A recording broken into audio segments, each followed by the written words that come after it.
Hey team, Gede and Sean here. What are we going to be talking about today? Yes, so today we're going to look at a really common mistake that we have during the squat. It's really important that you nail that, so when we start to load it with weight or when we jump and land, we don't hurt our knees.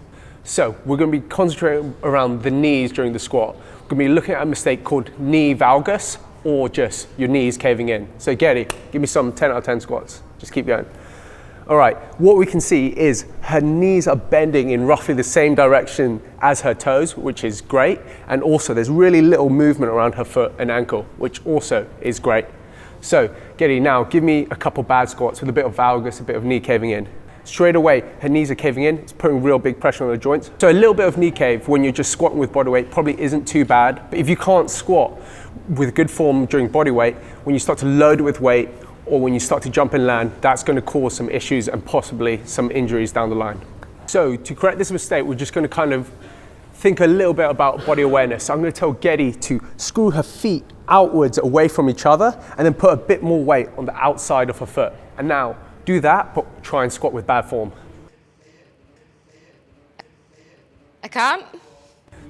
Already, if you just focus on keeping your weight on the outside of your foot and screwing them in, it's going to correct a lot of movement around the foot, which is eventually going to correct a lot of movement around the knee, which should hopefully fix that knee valgus or your knees caving in. Generally, we like to correct all mistakes without adding a bit of equipment in, but sometimes you can't do that. So your glutes are in charge of externally rotating your knee and then just abduction of the leg, so which is the opposite movement of your knees caving in, your knee valgus. Waking up those glutes with a resistance band can be really helpful to prevent knee valgus. So Gede's going to put one around her knees.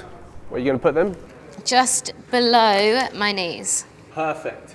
So what she's going to be thinking about doing is stretching and tearing up that band apart while she squats. And Gede's taught me a little cue. She's always told me, always think about keeping that band taut and never making it loose. If that band becomes loose, your knees are caving in. See? Tight, loose. Loose and tight. Boom. So those are 2 tips to help improve your squats and to prevent any injuries in the knees. All right, that's enough. Don't mess up your knees. See you in the next one.